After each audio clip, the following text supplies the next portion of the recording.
Hey. So here is my video detailing the events since my weight loss surgery. I posted yesterday that I was 1 week post-op, which is still kind of unreal to me, but I did want to share my experience for those that are just curious and for those that are really interested in or considering weight loss surgery as an option. So I've got some notes here. I want to make sure that I don't forget the things that I want to share with you. And in this video, which is going to be short and sweet, I hope, I'm going to talk about the surgery itself, why I chose the surgery that I chose. I'm going to talk about my trip and my experience in Mexico, because I did have my surgery in Tijuana, Mexico. And then I'll talk about just life since the surgery, day of, day after, and the first week transition. And I'm looking kind of ratty. I don't care. When you're only getting 400 or 500 calories a day, yeah, I don't have much energy. I feel great, but I don't feel energized at all. And we'll get to all of that. So, all right. So surgery, my surgery that I had for weight loss was the vertical sleeve gastrectomy. Sometimes it's abbreviated as VSG. Sometimes you may hear people just call it the sleeve. It is basically a procedure where 80% of your stomach is cut off, leaving you with 20%, and that 20% is shaped very similar to a banana. When you first get the sleeve surgery, you can hold about 1.5 to 2 ounces worth of food or liquid in it. So you have a lot of restriction initially when you get the surgery.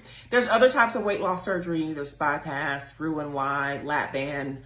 I think there may be one more that I'm forgetting. I chose to get the sleeve because I didn't want to change anything anatomically, and I don't really want to lose more than 100 pounds, honestly. Even though with the sleeve, I still could lose over 100 pounds. There's no guarantee, but I knew with a bypass, I was going to get a lot smaller and skinnier than I wanted to, and I wanted to try to control that a little bit with the gastric sleeve. When I scheduled my surgery, I was 302 pounds. People are always like, what, 302 pounds? I am 5'9". According to my grandma, I'm big boned. And so I've always carried my weight well. And that's another reason why I'm okay at 200 pounds or, at 190 or whatever. I don't have to be 125, 150 because I know that I can carry a heavier weight and it not be known. So I decided to get that. Now, when it comes to my decision to use sleeve, I'm sorry, my dog is barking. When it comes to the decision to use sleeve to lose weight, there were a lot of reasons. It's not something that I just thought of. I honestly have thought about this for years. However, if you have been following me for a number of time, you know that, I've posted in the last several months, my husband and I were trying to have a baby for the last 3.5 years and going through IVF and a whole bunch of other things as well. And so it was never a priority. You don't want to do something like that when you're trying to do what we were trying to do. And so once all of that ended and my body got out of the process and we're finished with that now, it's like, okay, now I need to do something about this plantar fasciitis. Now I need to do something about this knee pain, this ankle pain, and low back pain at times, and just some other issues that I have as well. So I have prediabetes. I've had prediabetes since I was 15 though, so that's nothing new. I've always controlled it with managed it with diet and things like that, so it's never really progressed. But I will say, right before the surgery, my A1C was the highest it's ever been. So I was this close to being diagnosed with diabetes. Whew. I don't have to worry about that now that I've had the sleeve. So that's what I decided to do. I've done diets all of my life, every single kind of diet. I've done injections, of course, some that managed my prediabetes and some that were just more for diet. I've done it all. You name it, I've done it. I've had some success on some of them. The one that I had the most success with was about a year after I had my youngest son. So it was about 13 years ago. I lost 50 pounds in 2 months. It was a liquid diet. They were soy-based products. I lost a lot of my hair, but I dropped 50 pounds and I was able to get my tummy tucked, and it was fabulous, right? And I kept that weight off for a long time. But that was really the only The only success that I've had with the diet that was that quick, and I mean, of course, it's liquid diet, right? You're eating liquids, you're only having like 800 to 1,000 calories a day. So, of course, you're going to drop that weight. So, I know I didn't want to do injections again. I know there's some popular ones out there. Everybody and their mama is on Wegovy or Ozempic or, something like that. I know, I could have done a number of different diets and all of this stuff, but I really wanted a long-term, a longer term solution to my weight loss for health reasons, right? None of this is really cosmetic. I'm gonna be honest with y'all. Like, I've never been self-conscious, right? Like everybody, men, women, everybody has some areas of their body that, they're uncomfortable with, that they wish was smaller or bigger or rounder or whatever it is.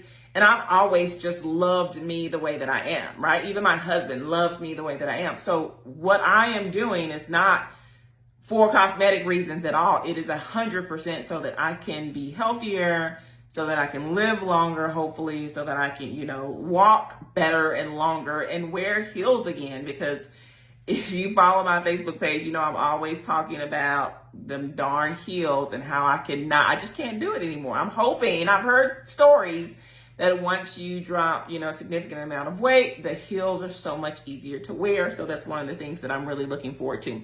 So that was a little bit about my background. I won't go into all the medical stuff. There's tons of medical stuff, but I won't go into it. But that's the reason why I decided to have weight loss surgery. And let me just say this, weight loss surgery, it is not the easy way out, okay? And I'm explaining to you as I'm going through some of this stuff, why it is not the easy way out and how it's changed my life forever and things that I'm going to have to do and keep up with forever for the rest of my life to be able to, first of all, to make sure that this is effective and I don't, regain weight and basically make the surgery obsolete. So that's a little bit about the procedure and background. So I went to Mexico, Tijuana, Mexico. And let me tell you why I went out of the country and participated in medical tourism. I don't qualify for weight loss surgery in the States. I never have. I've always been. So let me tell you about the eligibility requirement. So in the States, in the United States, in order for your insurance to approve you for weight loss surgery, bariatric surgery, you have to be 100 pounds overweight. And then you also have to have a comorbidity. A comorbidity is a medical condition like hypertension, diabetes, maybe uncontrolled asthma. It has to be a severe medical condition. I don't have all of that. I am a very healthy person. Now, you heard me say pre-diabetes, right? But that is not a comorbidity. And so I've always been 100 pounds overweight, but I've never had a qualifying comorbidity that would qualify me to be able to have surgery. However, if you go out of the country, and if I went to Mexico, there's other, you can go to Turkey, you can go, other places as well. If you go out of the country, those countries, they just want you to meet the weight requirement, right? It's actually better for them if you're healthier because it's better for their outcomes and, less complications. So I spent about a week researching places that I wanted to go. I knew I wanted to go to Mexico. And I really wanted to go somewhere that was like a resort and beautiful and it's going to be, all tropical looking and, close to a beach and water and all of those. I wanted to go to those places so bad, but my nurse brain took over, right? So I was very rational in my decision and I had to go where the best surgeons were, less complications, the number of surgeries they've done, best reviews. And so I found a place in Tijuana, of all places. And every time I tell people that, before I was like, I'm going to Tijuana to have weight loss surgery. It was like, you're going where, right? We know Tijuana doesn't have the best rap, I will admit, but I had the best experience in Tijuana. First of all, I had no idea that Tijuana was just 20 minutes away from the San Diego airport. And so the great thing about the bariatric organization that I went with is they paid, or not paid, but inclusive in the package was transportation to and from. So, and let me just tell you, if I was to get my surgery here in the States, I'm probably looking at about $25,000 up, according to insurances that I've had in the past and quoted. That's what I've done. Now, I've talked to other people that have paid more. I think I've seen 1 or 2 cases where they might have paid 12 or 15K, but I know for me, it's always been like 25, 27, 30K for surgery out of pocket because, of course, the insurance would never qualify me because I didn't meet the eligibility requirements. So in Tijuana, where I went, my package for the gastric sleeve was $4,700. That $4,700 included transportation to and from in a private shuttle, it was in a van, 2 nights in the hospital, 2 nights in the hotel to rest and recuperate. It was the surgeon's fees, it's the surgery, it's the medications that they discharge you with. It is all the broth and popsicles and everything that you're going to be eating at the hotel and eating at the hospital. It was all of that for $4,700. Of course, they don't care. They didn't pay for the flights, right? So I had to pay for the flights for myself. So I took my husband as my companion. So of course we had to buy 2 flights. Coming from Dallas, we didn't have any layovers. We had direct flights from Dallas to San Diego. So that was great, especially on the way coming back when walking to the airport really made me tired. The hotel was a smart hotel, and I've never stayed in a smart hotel before at all. And that was really cool. Like everything from the shower, where it had the time and the display, you push a button, your light, your shades come up and go down. Like the entire room was a smart room. Like the whole hotel was a smart hotel. So I thought it was really great. Now the care was awesome. I did know some things about going to Mexico. Like I've had friends and colleagues that have had surgery or had procedures in Mexico tell me like, oh, the nurses there don't like wearing gloves. Well, half the time, hell, I didn't wear gloves. You know, I would find the vein without gloves, right? And then I would glove up right before it was time for me to stick. But there are some old school nurses that don't wear gloves. So I kind of knew, you know, the nurses may not wear gloves and some things like that. So that wasn't so much as a shock to me. But I think I have like 3 things that I can even say that were bad about the whole experience. And it's not even that bad compared to what sometimes you go through here in the States. So one was the surgery wait. So I think I was the last person to do, we did admissions at 8. I was the last person to do my surgery. They actually took me from the room at 10:30. But then at like 1:30, my husband had not heard anything. Of course, he was freaking out. And I kept saying, is somebody letting my husband know that like I haven't gone back yet? Could y'all please let him know? And so I went in, did the surgery. I think they took me back to OR at 1:30. I probably was out by 2:30. And so that was a long time from 10:30 to 2:30, 3 o'clock, him not knowing where I was, what was going on. So they dropped the ball on that. The other thing is when you do your admission, everything is in Spanish, right? So I had to ask, can I have this in English? Because I don't want to be giving away kidneys and all this in my liver, and I don't know what I'm reading. So they'll give you the English copy to read, but you're signing the Spanish copy and just having to trust in God that it is what it says in English in the Spanish version. Okay, so that was one thing. And then the other thing again is, you know, I mean, the nursing care was excellent. And it's so funny, my nurses, so the facilitators, the hotel staff, you know, most people spoke a good measure of English, but I noticed that my nurses and my techs or medical assistants, whatever they're called, most of them were exclusive Spanish speakers. Un poquito español, and I'm glad that I knew a little bit because it was starting to come back. And my husband was like, the first night that I came out of surgery, you know, I'll talk about that in a minute. But even, you know, coming out of anesthesia, high on pain meds, as my nurses would come in and change my IVs, I'm communicating with them and they don't even speak English.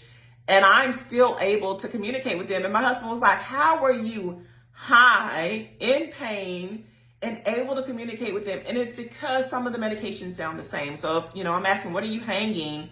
Or, you know, what is that? Or, you know, K or whatever I'm saying. Just, again, very little Spanish. And she'll say something like cephalexin or something like that. I'm like, cephalexin, you know. So some of the medication sounds very, it's the same. So I could kind of make out some things.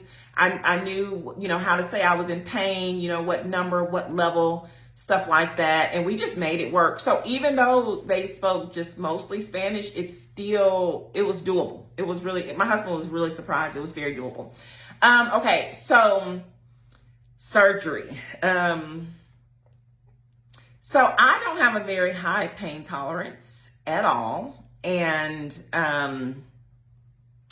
the first day, so when they wheeled me in about 2:33 p.m., I was regretting my entire life decisions, especially the decision of going to Mexico and have that surgery. I was hurting. I was crying. I was literally shaking so bad. My husband, I kept hearing him say, is this normal? Is this normal? Is this pain that she's in? Is this normal? He even went out in the hallway. He was getting louder. He was getting more frustrated. He kept saying, get the doctor. And they would bring in somebody, and they were trying to calm him down, and they would bring in somebody else. And I was like, oh, this Nigerian is about to act the fool up in here. But they kept telling me, it's normal, it's normal, it's normal. The first day hurts like the dickens, and that is the nicest way that I can put it, because I really want to say something else. But the next day, provided that you walk, it's like 50% pain. The next day I was up. I actually walked that day. I went to the bathroom that day. I had already known, I had already heard from other people that had the surgery saying the gas pain is going to be excruciating. And that's what it is. They pump you up with so much gas because it is laparoscopic. So I have just some small incisions, I think 4 of them, and I have a drain. And so they blow you up with so much gas so that they can, put what is it? I can't even think of what it's called now. Kind of like the robotic cameras and different things in there to actually do the surgery. So when they do that, that gas pain is in there and it's got to move. So I did, when the anesthesia, waned, I did get up. I did force myself to walk. I did go to the bathroom once by myself. My husband woke up one time. He was like, oh my God, she's in the bathroom by herself. But as I would do, even rolling in the bed side to side, I was burping. And I just burped. I burped all that gas up. So by the next day, I'm sore. I've got the drain. The incisions are a little bit sore. Nothing bad to complain about at all. And I just walked. I walked as much as I could. And the more that I walked, the better I felt. I was really surprised with the percentage, the gains from day 1 to day 2, and then from day 2 to day 3, and then from day 3 to day 4. So I had the surgery on Monday. We flew home on Thursday evening. And I was just like, wow, I was just really, really, really surprised. So just know day 1, it's going to be hell. You're going to be so mad at yourself, especially if you don't have a high pain tolerance. If you do have a high pain tolerance, then you may be good. And also, if you're considering another weight loss surgery, I heard that the other bariatric surgeries don't hurt that much, but that the sleeve, because they blow you up with so much gas, hurts more than like getting a traditional bypass or something like that. That's just what I heard. Okay, so that's the surgery. So some things that I did not expect. I did not expect it would be so difficult to take a sip. Like, okay, so here's my protein water, one of the things that I have to drink. And I would literally take a sip like this. And like have to hold my chest, because the stomach is like a brand new baby stomach. It's like it's not used to having anything in it. And I literally would have like spasms. So it took me forever to drink anything. And the first day, all you're going to do is ice chips, and you can't even swallow. And that is the weirdest thing when someone says, put these in your mouth, but don't swallow them. Because you want to swallow them. So anyway, the first 24 hours is nothing but ice chips. And then we couldn't even swallow them. We have to spit them back out in a cup. But then after that, you start doing the clear liquid diet. But everything is so hard. So hard to eat.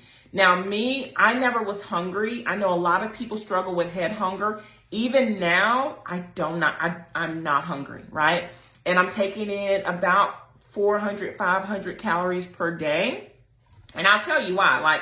This is 70 calories. So I may drink one of these a day. I may drink a water bottle a day. I'll drink a couple of protein shakes, and I may have a couple of things of broth. So when you think about that, that's not a lot at all.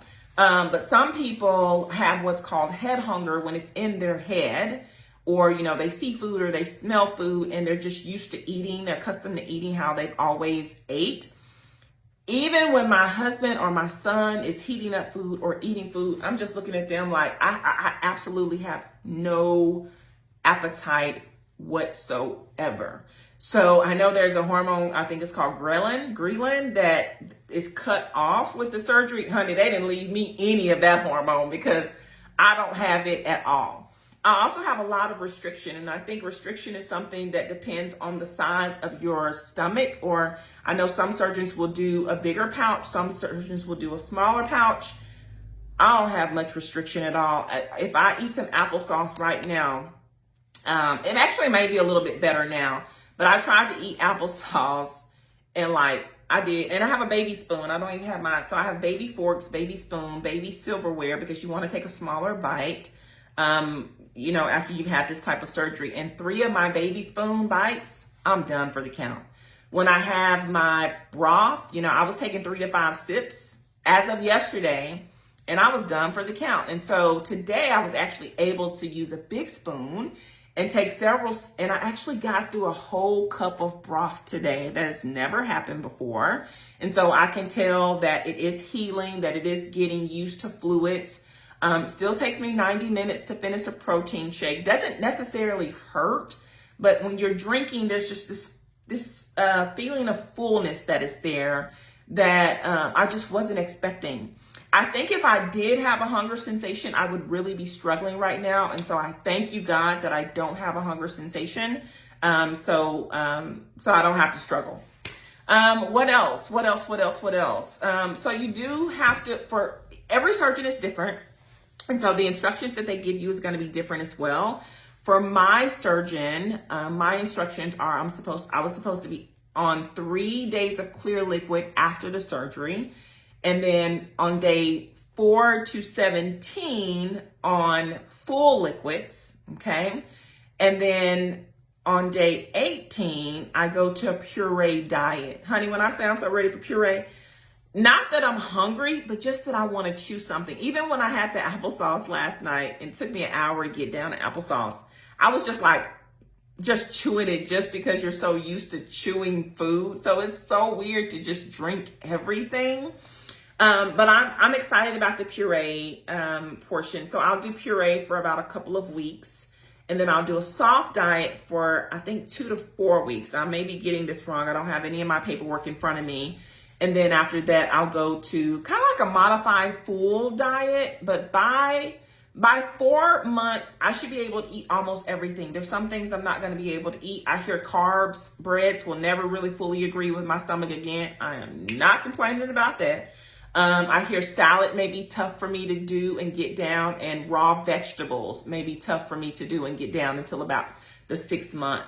But I'm in a lot of Facebook and support groups where people are 2 years, 3 years, 4 years, 5 years out, and they're still saying, hey, I can't eat this, or I still get full after 3 or 5 bites, or whatever that is. So I've lost a significant amount of weight. I don't know if you can see it in my face and my neck. I've lost quite a bit of weight. I keep saying I'm not going to tell people, like I tell my friends and close friends and family, right? But I keep saying I'm not going to tell people how much weight I've lost. So I don't think I'm going to share it in this video.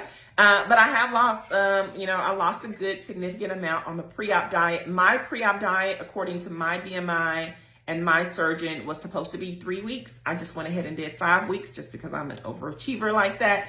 And it's restrictive, but it's so doable. And it's basically a keto diet, if you ask me. But it was no carbs, no grains, no oats. And then, some of the fruit I couldn't do because it was too high in sugar. So that was bananas, that was grapes, that was watermelons. And then I couldn't do sausage, which I love, breakfast sausage, and I couldn't do bacon. But other than that, I could do everything else. And I'm already a healthy eater, a healthy cooker. We tend to eat healthy at home anyway. So vegetables is not a problem for us, different types of vegetables. We never fry, so it's always going to be air fried, or it's going to be baked, or it's going to be sauteed or something like that. So I did not struggle with the diet at all. Now, what I feared most going into this was the liquid diet portion. I did struggle with the 3 days of liquid diet before the surgery. So I was supposed to do 3 weeks of the pre-op full, food eating part, but then 3 days before the surgery is when I needed to do clear liquids. And I was so scared of that. And I struggled. I mean, I did it, but I was not happy about it. I was hungry. I wanted to chew something. I was sick of that broth. It didn't taste well. There's no way I could have done longer than 3 days with having my full stomach. So now I don't struggle with the liquid diet because I only have 20% of my stomach. And I'm not hungry anyway, because the hormones that tell you that you're hungry have been cut off because that part of the stomach was removed. There's two hormones, ghrelin and something else. I can't remember the other one, that have to do with like your hunger sensations and things like that, but they get cut off, which is fabulous, because that's where the discipline comes in. I mean, discipline, what I've learned in this journey so far is that you cannot rely on willpower, because willpower waxes and wanes. You cannot rely on motivation, because again, some days you're going to be self-motivated and intrinsically motivated, and sometimes you're going to be extrinsically motivated, meaning if other people are doing it, you're going to do it too. You can't rely on motivation either. But if you are disciplined to say, this is what I'm going to do, this is what I'm going to eat, this is how I'm going to move my body, whatever that is, then you are more successful. And with this tool, and that's what they call it, the sleeve is just a tool. Any of the bariatric surgeries are just tools, right? With this tool, it allows me to be more disciplined because one, I'm not hungry in the first place. And two, when I do eat, I'm disciplined to eat. I eat on clock, 9, 12, 3, 9. Usually it's about 8:30. And this was when I could have food, that I would have like 15 cherries. That was my nighttime snack, 15 cherries. I have all my stuff counted out. So I know exactly how many carbs, how many, grams of protein. I know all my macros. So this tool allows me to really be disciplined with the portions. Like, I don't really have to count portions. I don't really have to count calories. When you don't eat 3 to 5 bites and you get full, you don't have to do all that. But I'm doing it right now because it helps me stay accountable. I need to track my progress. I need to track my weight, what works well for my body, what doesn't. Similar to a person that has diabetes. I'm trying to think if there's something else. So I talked about the surgery. I talked about my reasons for choosing that surgery. And why I wanted to do it. Did I talk about my reasons for choosing sleeve over bypass? I don't know if I did, so I'll mention that quickly. Bypass, I did talk about that. I talked about the weight requirement, and I may have said, if I didn't, I really didn't want my insides being played around with too much, because they cut the stomach and then they move the intestines and all of that stuff. So I wanted just something simple. The surgery, I think, took about 45 minutes. And so, and bypass, I think, takes an hour and a half. So I just wanted something. I'm not going to say it's minimally invasive. I mean, it's still a huge operation. They still cut 80% of my stomach off, but yeah, that's why I chose. How do I feel now? And then I'll wrap this up because I thought this was going to be like 10 or 15 minutes and I'm heading on 30 minutes. So how do I feel now? I feel, it's so funny. I had thought this in my head before the surgery. I was like, I haven't complained. Like, my plantar fasciitis, where is it? My knees, my ankles, my back. I hadn't complained of all of that probably 2 weeks after I started the pre-op diet. And last night, my husband was like, you haven't complained of your knees or your feet or your ankles in like over a month. So that was even before the surgery, y'all. So even the diet change itself, and I've been sending everybody the pre-op diet. I've sent everybody I know the pre-op diet. My mom has lost a lot of weight, like 23 pounds in less than 6 weeks, just doing the pre-op diet. No exercise, no nothing else. So just changing my diet alone, just getting rid of the carbs and the grains and the oats and focusing on, lean meats and fresh fruits and vegetables was like the best anti-inflammatory diet for me, I believe. Just because, one, I lost a good amount of weight on the pre-op diet, and just because I felt, so much better on it. Since the surgery, I do feel good, like in my body. I do feel lighter, especially I've lost a significant amount of weight. But I am tired. Like I look tired. I feel like I look tired. And again, it's because I don't have much energy. So, when I wake up in the morning, I'm ready to go. I have a lot of energy. And then by 11 or 12 o'clock, the calories that I'm eating is just not going to keep it. It's all normal. And so it may take 2 to 4 weeks for me to really balance out. I won't be able to participate in any exercise until 60 days out. Again, each surgeon is different. My surgeon wants me to wait until 60 days. Now I can start walking. So they said after 2 weeks, I can start walking. I'm homebound 1 more week, but I'm so ready to start doing my daily walks with my dog again. So I'm going to start walking, and I'll walk for about a month, and then, 2 months. So 60 days out is where I can actually start doing other activities and strength training and different things like that, going to the gym, etc. So yeah, that's my experience with in my weight loss journey so far. And I plan on providing some updates with you probably every couple of weeks. If there's any questions about something, paste the question in the comments below and I will answer it. So I hope you found this valuable and you got some good information out of it. Thanks for tuning in.